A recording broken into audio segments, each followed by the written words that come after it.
இப்ப நம்ம உடம்புல இருக்கக்கூடிய செல்லு எப்படி மெமரிவை அந்த ஞாபகங்களை எப்படி நம்ம அழிச்சு அதை எப்படி மாத்தணும் அப்படின்னா அதுக்கு ஒரு டெக்னிக் இருக்குது. சாதனை பண்றவங்களுக்கு தடையா இருக்கிறது இந்த காலையில் நேரமா எந்திரிக்கிறது. இப்போ இதுக்கு பின்னாடி இருக்கிற ரகசியம் என்ன தெரியுங்களா? நம்ம உடம்புக்குள்ள ஒரு பயோ கிளாக் இருக்கு. இந்த பயோ கிளாக் பத்தி நான் தனியா வீடியோ போட்டிருக்கிறேன். ஆனாலும் இந்த பயோ கிளாக்கை பேஸ் பண்ணி தான் நம்ம இந்த சோம்பேறித்தனத்தை விரட்டி அடிக்க முடியும். எப்படின்னா இந்த உடம்பு எந்த அளவுக்கு சுகமா கம்ஃபர்ட் ஜோன்ல சொபஸ்டிகேட்டட் லைஃப் வாழ்ந்துகிட்டு இருக்குதோ அந்த அளவுக்கு நம்ம வெற்றியை தொட்டு பிடிக்கிற தூரம் நகர்ந்துகிட்டே போகும். நம்மளோட உடம்பு தன்னோட செல்லை புதுப்பிச்சுக்கிறக்கும் மேல கிரக நிலையங்கள் இருக்கக்கூடிய அந்த பிளானட்ஸ் எல்லாம் ஒரு முழு சுற்று வர்றதுக்கும் 48 நாட்கள் எடுக்குதுங்கிறாங்க. ஸோ நம்ம எதுக்கு கீழே இருக்கிறோம்? பிளானட்ஸ்க்கு கீழே இருக்கிறோம். எதுல இருக்கிறோம்? பூமியில இருக்கிறோம். நம்ம எதுக்குள்ள இருக்கிறோம்? செல்களால இருக்கிறோம். நல்லா தெரிஞ்சுக்கோங்க பிரியமானவர்களே, கிரகங்கள் மேல இருக்கக்கூடிய ரேஸ் நம்ம மேல பட்டு அது முழு சுழற்சி அடையிறதுக்கு 48 நாள் ஆகுது. நம்ம உடம்புல இருக்கக்கூடிய செல்கள் வந்து தன்னை புதுப்பிச்சு மறுபடியும் புதிய ஒரு ப்ரோக்ராம் போடுறதுக்கு 48 நாள் ஆகுது. அப்ப இந்த 48 நாளை விதைக்கிறதுக்கு 21 நாள் ரொம்ப ரொம்ப முக்கியமா கருதப்படுது. உங்களுக்கு புரியுற மாதிரி சொல்லி தட்டுங்களா? பழைய ஆட்டோவெல்லாம் பாத்தீங்கன்னா இப்படி கையால் இழுத்து அந்த ஆட்டோவை ஸ்டார்ட் பண்ணுவாங்க. ஒன்ஸ் கையால் இழுத்து அந்த ஆட்டோவை ஸ்டார்ட் பண்ணிட்டோம்னா அப்புறம் நீங்களா கீ ஆஃப் பண்ணா மட்டும் அந்த ஆட்டோ நிற்கும். நம்ம பயோ கிளாக் செட் பண்றதும் நம்ம மனதில் ஆள் மனதில் கொண்டு போய் பதிவுகளை கொடுக்கிற ஒரே ஒரு வேலை, ஒரே ஒரு ஸ்டார்ட் 21 நாளைக்கு பண்ணிட்டோம்னா அந்த ஆட்டோ நம்ம நிறுத்துற வரைக்கும் அதுவா போய்கிட்டு இருக்கிற மாதிரி நம்ம மனமும் உடலும் ஆரோக்கியமா இருக்கிறத யாருனாலும் தடுக்க முடியாது. தெளிவு குருவின் திருமேனி காண்டல், தெளிவு குருவின் திருநாமம் செப்பல், தெளிவு குருவின் திருவார்த்தை கேட்டல், தெளிவு குரு ஒரு சிந்தித்தல் தானே. குருவே சரணம். வணக்கம், நான் உங்க ஆத்ம நண்பன் பேசுறேன். பிரம்மஸ்ரீ தவத்திரு திருச்சிற்றம்பலம் சுவாமிகள் குருநாதர் அவர்களோட பொற்பாதங்களை வணங்கிட்டு இன்னைக்கு இந்த பதிவில் நம்ம பேச போற விஷயம் என்ன தெரியுமா? சோம்பேறித்தனத்தை விரட்டி அடிப்பது எப்படி. இப்ப பாருங்க, சாதனையாளர்களாகட்டும் இல்லைன்னா வாழ்க்கையில ஜெயிச்சவங்க, ஏதாவது ஒரு புது விஷயத்தை படைச்சவங்க, இவங்களுக்கெல்லாம் கண்டிப்பா பாத்தீங்கன்னா அவங்களோட தாரக மந்திரம் ரகசியத்துல முதல் இடம் பிடிக்கிறது எதுவா இருக்கும் தெரியுங்களா? சோம்பேறித்தனம் இல்லாம சுறுசுறுப்பா எதையாவது ஒன்று துருதுருப்பா பண்ணிக்கிட்டே இருப்பாங்க. அந்த விஷயம் தான் அவங்களுக்கு பெரிய மூலதனம் நான் சொல்லுவேன். இந்த பதிவு யாருக்கு தெரியுங்களா?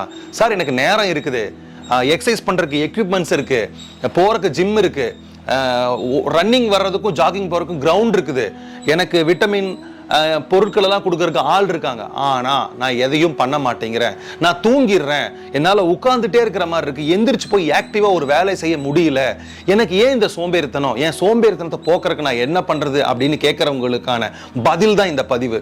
பிரியமானவர்களே, நம்ம உடம்புல செல்களுக்குன்னு ஒரு மெமரி இருக்குது.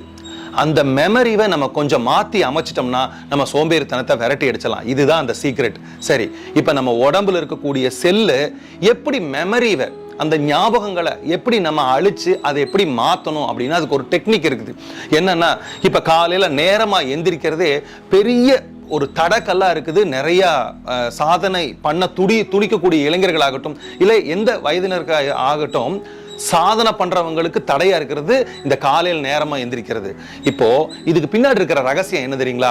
நம்ம உடம்புக்குள்ள ஒரு பயோ கிளாக் இருக்கு. இந்த பயோ கிளாக் பத்தி நான் தனியா வீடியோ போட்டிருக்கிறேன். ஆனாலும் இந்த பயோ கிளாக்கை பேஸ் பண்ணி தான் நம்ம இந்த சோம்பேறித்தனத்தை விரட்டி அடிக்க முடியும். எப்படின்னா, நம்மளோட ஆள் மனதுல ஒரு விஷயம் போய் பதிஞ்சிருக்கும். என்னன்னா, நல்லா தூங்கணும், ஜாலியா தூங்கணும், நான் காலையில் நேரமா எந்திரிக்க கூடாது. இந்த உடம்பு எந்த அளவுக்கு சுகமா கம்ஃபர்ட் ஜோன்ல சொபஸ்டிகேட்டட் லைஃப் வாழ்ந்து இருக்குதோ அந்த அளவுக்கு நம்ம வெற்றியை தொட்டு பிடிக்கிற தூரம் நகர்ந்துகிட்டே போகும். சரி, இந்த கம்ஃபர்ட் ஜோனுக்கும் இந்த பயோ கிளாக்குக்கும் என்ன சம்பந்தம் அப்படின்னா, கம்ஃபர்ட் ஜோன் அப்படின்னா நம்ம மனம் வந்து உடலை குறித்து ஒரு அவேர்னஸ் இல்லாம உருவாக்கக்கூடிய விஷயங்கள் தான் கம்ஃபர்ட் ஜோன். பயோ கிளாக்கு கொடுக்கக்கூடிய இன்ஃபர்மேஷன் எப்படின்னா, நான் காலைல நல்லா தூங்கணும், என்னை யாரும் எழுப்பக்கூடாது, நான் நல்லா ரெஸ்ட் எடுக்கணும், இந்த மாதிரி விஷயங்கள் ரொம்ப சொபஸ்டிகேட்டடா ஜாலியா சந்தோஷமா இருக்கணுங்கிற விஷயம் எல்லாம் உடம்புல போட்டு அழுத்தி சோம்பேறித்தனத்துக்கு நம்ம விதைக்கிறோம். இதெல்லாம் நம்ம ஆள் மனதுல போய் போய் போய் போய் போய் போய் பதிஞ்சுக்குது. அப்போ ஆட்டோமேட்டிக்கா பயோ கிளாக், அதாவது உடம்புல இருக்கக்கூடிய செல்களுக்கெல்லாம் என்ன நம்ம இன்ஃபர்மேஷன் கொடுக்குறோம் தெரியுமா? நான் நல்லா தூங்கணும், காலைல என்னை யாரும் எழுப்பிவிடக்கூடாது, நல்லா போர்வை போட்டு தூங்கணும், சுகமா இருக்கணும், பெட்லயே படுத்திருக்கணும், இந்த விஷயங்கள் போய் போய் போய் போய் அது அதுக்கு பழக்கப்படப்படுகிறது. பயோ கிளாக் அப்படின்னா உடம்புல இருக்கக்கூடிய பயோ செல்ஸ் எல்லாமே நம்ம மனதால கொடுக்கக்கூடிய இன்ஃபர்மேஷனை சேர்த்து வச்சுட்டு அது செயல்படுத்த ஆரம்பிக்குது. சரி, இது புரிஞ்சுக்கிறதுக்கு கொஞ்சம் கஷ்டமா இருக்கு சார் அப்படின்னா புரிஞ்சுக்கிற மாதிரி சொல்றேன். எடுத்துக்காட்டுக்கு இப்ப என் கையில இந்த இடத்துல ஒரு காயம் ஆயிடுச்சுன்னு வச்சுக்கோங்களேன், ஒரு பெரிய புண்ணாயிருச்சு. நான் மனதால என்ன நினைப்பேன்? இந்த காயம் சீக்கிரம் சரியாகணும்னு நினைப்பேனா, இல்ல இந்த காயம் பெருசாகணும், சீல் வரணும், என் கையே எடுத்துடணும், இப்படி நான் நினைப்பேனா? இந்த காயத்தை பார்க்கும் போதெல்லாம், இல்ல இந்த காயத்தை பார்க்காம நான் ஏதாவது வேலை செஞ்சுட்டு இருக்கும் போது, சாப்பிட்டுட்டு இருக்கும் போதோ, ஏதாவது நடைபயிற்சி பண்ணிட்டு இருக்கும் போதோ இது வலி வந்துச்சுன்னா என் மனசு என்ன தெரியுமா சொல்லும்? இந்த பொண்ணு சீக்கிரம் ஆறிடணும், இந்த கை மாதிரி இந்த கை ஆறிடணும், இப்படி நான் இன்ஃபர்மேஷன்களை கொடுத்துட்டே இருப்பேன். அது என்ன ஆகும்னா என் ஆழ்மனதுல போய் பதிஞ்சு அந்த பயோ கிளாக் செட் ஆகும். என்னன்னா ஒவ்வொரு செல்லுக்கும் இந்த புண்ணை நீ சரிப்படுத்து, இந்த புண்ணை வந்து ஆற வெயி, இப்படி சொல்லும் பொழுது அது நம்மளே அறியாம, இப்ப பாருங்க நம்ம என்ன ஒவ்வொரு நாளும் கையில புண்ணு வந்து பார்த்துட்டா இருக்கிறோம், சரியாக சரியாக சரியாக நான் சொல்லிக்கிட்டு இருக்கிறோம். மருந்து போட்டாலும் போடலைனாலும் நம்ம உடம்புக்கு ஒரு தன்மை இருக்கு, என்ன தெரியுங்களா? அந்த புண்ணை தானா ஆறுற மாதிரி பண்ணிரும். உங்க உடம்புல எத்தனையோ புண்ணு இருக்கு, இப்ப எடுத்து பாருங்க, நிறைய தழும்புகள் இருக்கும். அந்த புண்ணை நீங்களா ஆத்துனீங்க, ஆயின்மெண்ட் போடாம விட்டா கூட சின்ன சின்ன காயங்கள் தானா ஆறிடும் பிரியமானவர்களே. அதனால அந்த மாதிரி விஷயத்தை பழக்கப்படுத்துறதுக்கு மனதை பழக்கப்படுத்த வேண்டும். எப்படி? காலையில நான் எந்திரிப்பேன்னு சொல்லுங்க. இது ஒரு நாள்ல ஃபெயிலியர் ஆயிரும், 2 நாள்ல ஃபெயிலியர் ஆயிரும், 3 நாள்ல ஃபெயிலியர் ஆயிரும், பரவாயில்ல. ஒரு நாள் காலைல எந்திரிக்க முடியலனாலும் பரவாயில்ல, அடுத்த நாள் முயற்சி பண்ணுங்க. அதுக்கு ஒரு ரகசியத்தை சொல்லி கொடுக்குறேன். நைட்டு படுக்கிறதுக்கு முன்னாடி பெட்டில் உட்காந்து நான் காலையில எந்திரிச்சிருவேன், நான் தூங்க மாட்டேன், சுகமா தூங்க மாட்டேன், 6 மணிக்கெல்லாம் எந்திரிச்சிருவேன், என் உடம்பு சுறுசுறுப்பாயிரும், நான் ஓடுவேன், நடைப்பயிற்சி பண்ணுவேன், எக்ஸசைஸ் பண்ணுவேன், என் ஆரோக்கியத்துக்கு முக்கியத்துவம் கொடுப்பேன் அப்படிங்கிற விஷயத்த மனதுங்கிற கருவி மூலமா பயோ கிளாக்ங்கிற மெஷினுக்கு நீங்க போட ஆரம்பிங்க. இப்படி ஒவ்வொரு நாளும் சொல்லும் பொழுது, இதுக்கு தான் சயின்டிபிக்காவும் மெய்ஞான ரீதியாகவும் நிறைய யோகி ஆகட்டும் இல்ல மாஸ்டர்ஸ் ஆகட்டும் இதை சொல்லிக்கிட்டே இருக்கிறாங்க. ஆனா நமக்கு அது தலையில ஏற மாட்டேங்குது. 21 நாள் 48 நாள் கான்செப்ட் வச்சிருக்காங்க. என்னன்னா நம்மளோட உடம்பு தன்னோட செல்லை புதுப்பிச்சுக்கிறக்கும் மேல கிரக நிலையங்கள் இருக்கக்கூடிய அந்த பிளானட்ஸ் எல்லாம் ஒரு முழு சுற்று வர்றதுக்கும் 48 நாட்கள் எடுக்குதுங்கிறாங்க.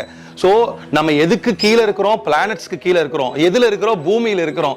நம்ம எதுக்குள்ள இருக்கிறோம்? செல்களால இருக்கிறோம். நல்லா தெரிஞ்சுக்கோங்க பிரியமானவர்களே, கிரகங்கள் மேல இருக்கக்கூடிய ரேஸ் நம்ம மேல பட்டு அது முழு சுழற்சி அடையிறதுக்கு 48 நாள் ஆகுது. நம்ம உடம்புல இருக்கக்கூடிய செல்கள் வந்து தன்னை புதுப்பிச்சு மறுபடியும் புதிய ஒரு ப்ரோக்ராம் போடுறதுக்கு 48 நாள் ஆகுது.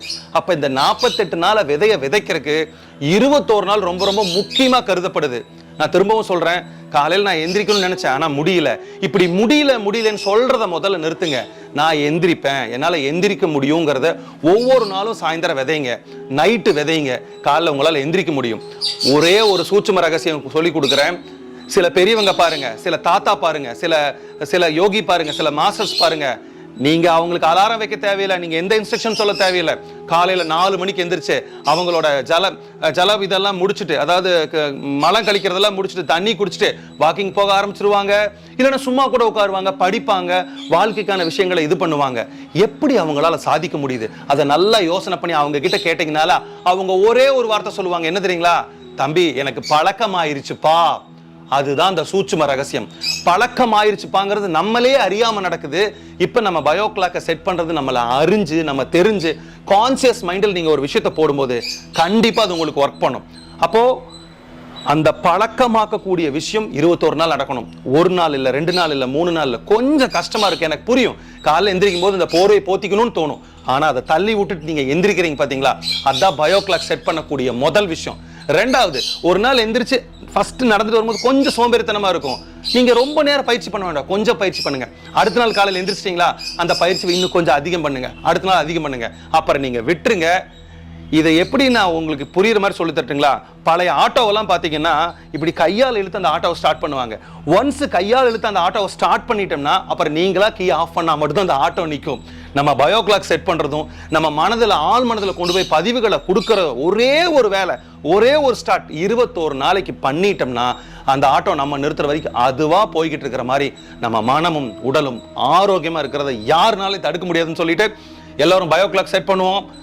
தீர்க்கமா இருப்போம், கொஞ்சம் சோம்பேறித்தனத்தை தள்ளுவோம். இதுதான் சோம்பேறித்தனத்தை ஒழிக்கிறதுக்கான வழி. இன்னொரு நல்ல சந்தர்ப்பத்தில் உங்களை சந்திக்கிறேன். நன்றி, வணக்கம்.